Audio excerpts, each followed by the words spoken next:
Il était une fois un père et ses 2 filles qui vivaient ensemble dans un pays lointain. Une des filles était travailleuse et l'autre très paresseuse. « Ma sœur, tu ne fais jamais rien. Tu pourrais m'aider ?»« Oh, mais à quoi bon? Tu le fais très bien. Pourquoi je m'embêterais à faire le ménage? Je n'ai aucune envie de me salir les mains. »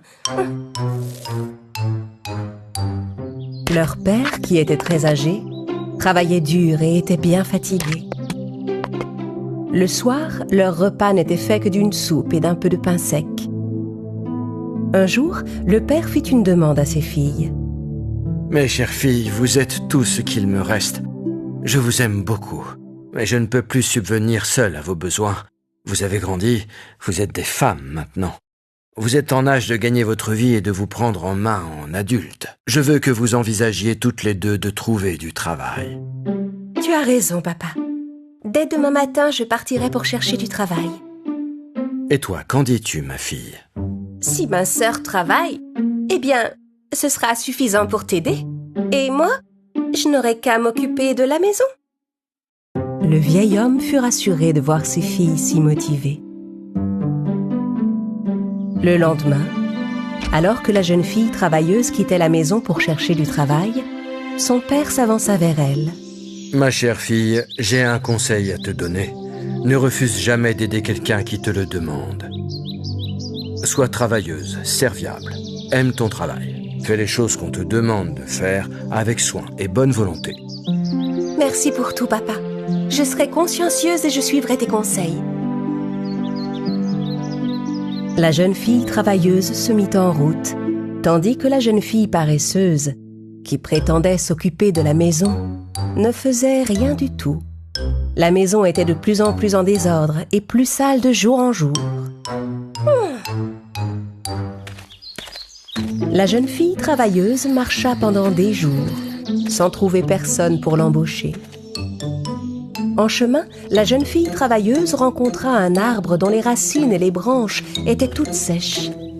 « Bonjour, jeune fille, accepterais-tu de nettoyer un peu mes branches et de donner de l'eau à mes racines ?» La jeune fille travailleuse nettoya toutes les vieilles branches de l'arbre, sans se soucier de ses mains écorchées. Puis elle arrosa ses racines avec l'eau de sa gourde. « Oh, merci beaucoup, jeune demoiselle. Mais maintenant, c'est toi qui n'as plus rien à boire dans ta gourde. » « Ça ne fait rien. Tu avais besoin de mon aide, alors je t'ai aidé. Je trouverai sûrement de l'eau quelque part en chemin. » La jeune fille travailleuse se remit en chemin. Un peu plus loin, elle passa devant un four en pierre dont plusieurs parties étaient cassées. « Bonjour, jeune fille. Tu pourrais me réparer pour que j'aie meilleure allure ?»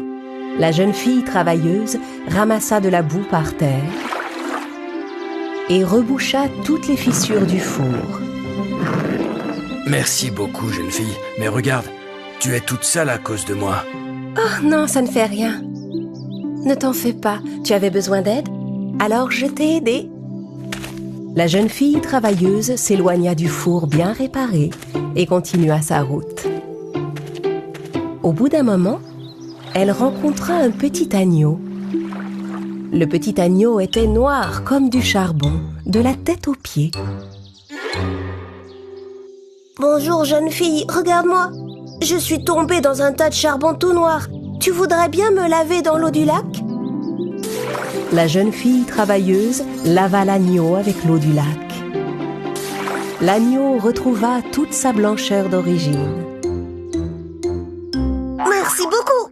Mais à cause de moi, tu es toute mouillée maintenant. » Tu avais besoin d'aide, alors je t'ai aidée. J'étais toute sale moi aussi. Ça m'a permis de me laver. La jeune fille travailleuse se remit en route. À la nuit tombée, elle arriva devant une somptueuse maison où vivaient 7 fées. La jeune fille travailleuse entra timidement.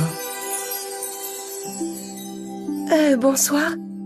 Je suis désolée d'entrer chez vous sans y être invitée, mais je me demandais si vous auriez du travail à me donner. » Tu peux rester ici si tu veux travailler pour nous. Nous avons 7 chambres en tout. Il faudra que tu nettoies 6 d'entre elles, chaque jour, consciencieusement, mais jamais tu ne devras entrer dans la 7e. La jeune fille accepta le travail. Elle nettoya les 6 chambres consciencieusement chaque jour, comme l'avaient demandé les fées, une année entière. Elle n'entra jamais dans la 7e chambre. Et quand elle eut gagné assez d'argent, elle demanda aux fées la permission de rentrer chez elle. « Bien sûr, jeune fille, tu peux rentrer chez toi. Tu l'as bien mérité, mais dis-moi, pourquoi n'es-tu jamais entrée dans la 7e chambre? Mon père m'a appris à faire mon travail avec soin et bonne volonté. Mon travail chez vous consistait à nettoyer 6 chambres sans entrer dans la 7e, c'est ce que j'ai fait. C'est ce que vous m'aviez demandé. On aimerait te remercier non seulement pour ton travail, mais aussi pour ton dévouement et ton honnêteté. Suis-nous. » Les fées invitèrent la jeune fille à entrer dans la 7e chambre. En ouvrant la porte, la jeune fille découvrit des tas de pièces d'or et d'argent. Tu peux te rouler au milieu des pièces d'or et d'argent, et toutes celles qui se colleront à toi t'appartiendront. La jeune fille travailleuse se roula en tous sens au milieu des pièces. En se relevant, elle brillait comme une étoile avec toutes les pièces collées sur elle. La jeune fille travailleuse dit au revoir aux fées et rentra chez elle. En chemin, elle rencontra l'agneau qu'elle avait lavé. Il était couvert de perles. « Je n'ai pas oublié l'aide que tu m'as apportée, jeune fille. Serre-toi, prends autant de perles que tu veux. » La jeune fille travailleuse remercia l'agneau, passa des perles autour de son cou et de ses poignets, puis se remit en route.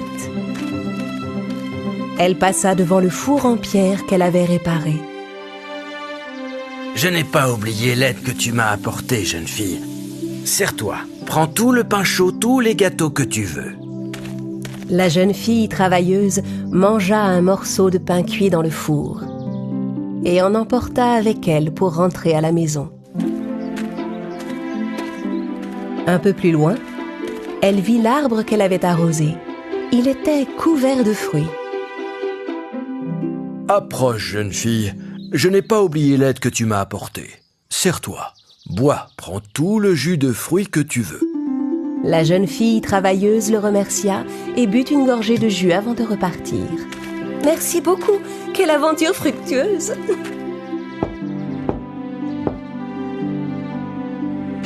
Son père et sa paresseuse sœur vinrent l'accueillir. La jeune fille ouvrit son baluchon plein d'or et de perles. La jeune fille paresseuse fut folle de jalousie en découvrant que sa sœur était devenue si riche. « Toutes ces pièces d'or! Je dois aller travailler pour une famille riche moi aussi. Si ma sœur a reçu des perles, moi j'aurai des émeraudes. » La jeune fille paresseuse dit à son père qu'elle quittait la maison pour chercher du travail. « Très bien, ma fille, mais même à la maison, tu n'as jamais réussi à travailler. Tu es sûre que tu y arriveras ailleurs ?» La jeune fille paresseuse s'en alla sans répondre à son père. Elle marcha nuit et jour. En chemin, elle rencontra un arbre dont les branches étaient sèches. L'arbre demanda de l'aide à la jeune fille. « Bonjour, jeune fille. Accepterais-tu de nettoyer un peu ?»« Je ne peux rien faire pour toi, il fait trop chaud. Et je ne veux pas me décoiffer. Au revoir. » La jeune fille paresseuse s'éloigna. Elle arriva devant un four en pierre plein de fissures. Le pauvre four craquelé lui demanda de l'aide. « Je ne vais quand même pas m'abîmer les mains à faire de la maçonnerie pour te réparer. J'ai la peau trop fine et délicate. Débrouille-toi, au revoir. » La jeune fille paresseuse n'aida pas non plus le four. Elle rencontra ensuite un petit agneau noir comme du charbon, qui lui demanda si elle pouvait le laver. « Tu es dégoûtant. Écarte-toi de mon chemin. » La jeune fille paresseuse s'enfuit en courant. « Quel agneau paresseux! Il n'a qu'à se laver tout seul. » La jeune fille arriva enfin devant une belle demeure. La jeune fille paresseuse entra et demanda du travail aux 7 fées qui vivaient dans la maison. Les fées lui proposèrent de rester 1 an et de faire le ménage de 6 chambres seulement. « N'oublie surtout pas, jeune fille, tu ne devras jamais entrer dans la 7e chambre. » La jeune fille paresseuse nettoya chaque jour les 6 chambres à contre-cœur pendant plusieurs mois. Jusqu'au jour où, ne pouvant contenir sa curiosité, elle entra dans la 7e chambre.